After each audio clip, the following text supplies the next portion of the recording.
Hey, how you doing? Yeah, I'm definitely gonna have the subtitles on because you probably can't really understand me, but you know what? I'm posting anyway, so bear with me. I'm gonna make it fast. Today was a good day. Yesterday was very emotional. The family was familying, and it was just a heavy day. But let me tell you how God works. Excuse me.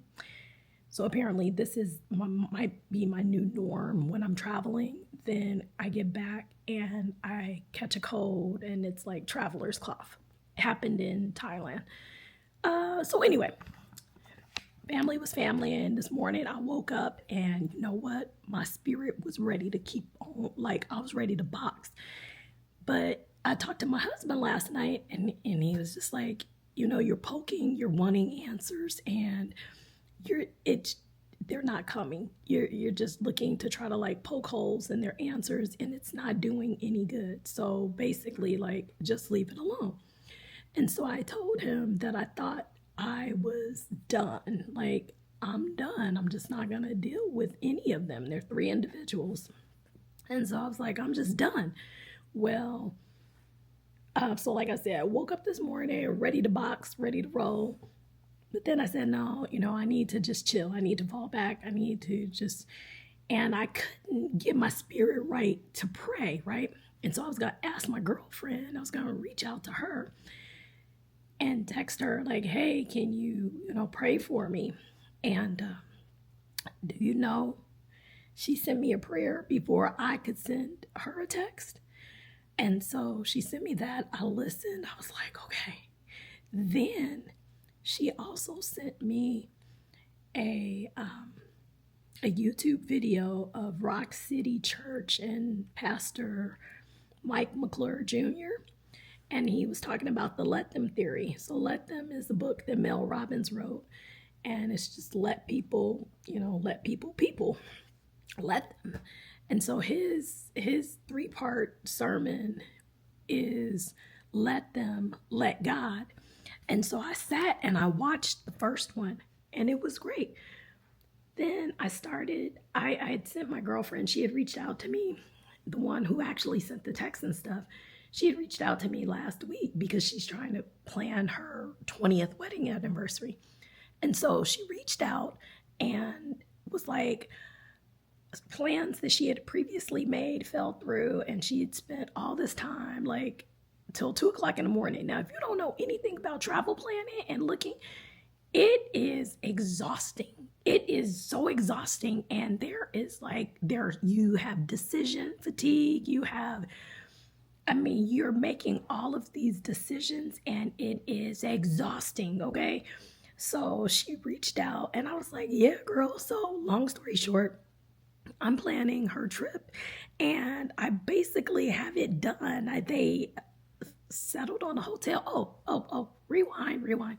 So she said she reached out yesterday and asked how I was doing, and I was like, it's an emotionally draining day, and da da da da da.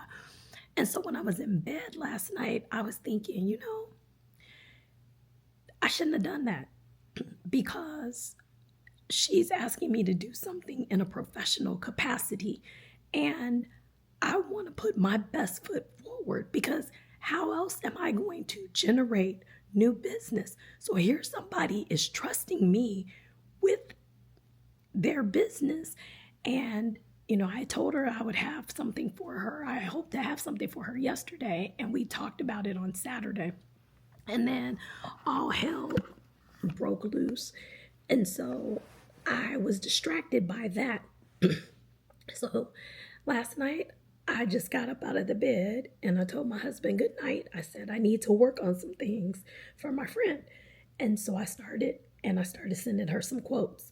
And I think I sent her like 2 different properties, and got up this morning and got back on it. And because she asked me yesterday evening, well, do you think, she was like, I'll look. I said, no, I'll do it. I'm going to get it done. And she said, well, do you think you'll have it done by Tuesday? I said, yeah.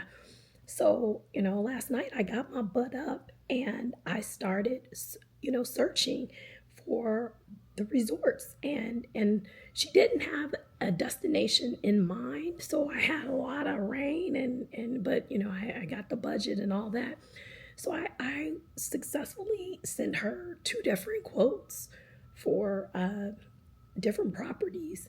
And then this morning I got up, sent her some more, and they've decided on something. And so I'm just now sent their quote for insurance because the hotel that they're booking is a non-refundable. That's the rate. And so, to give them the option to get a refund. So anyway, all that happened. I changed the bed sheets, washed the dirty bed sheets, and they're in the dryer. And I folded and put away some of Mister's clothes. So I'm like cooking with gas. I mean, other than the fact that my voice said bye, it has been a relatively good day. And check this out. I just pulled back and I saw the counter. This video is like 6 minutes. You probably can't understand a word that I'm saying. And it'll be interesting to see if the captions get it. But y'all, look at God. You know what I'm saying? Look at God. So I can't wait until I can talk again. I'll talk to y'all later. If you're not having a good day, hopefully your day can't sound or be as bad as my voice. So I hope you're having a good day. And if you aren't, then hopefully like tomorrow, real soon, it's going to get better. Same with my voice. So thanks for watching. I'll talk to you.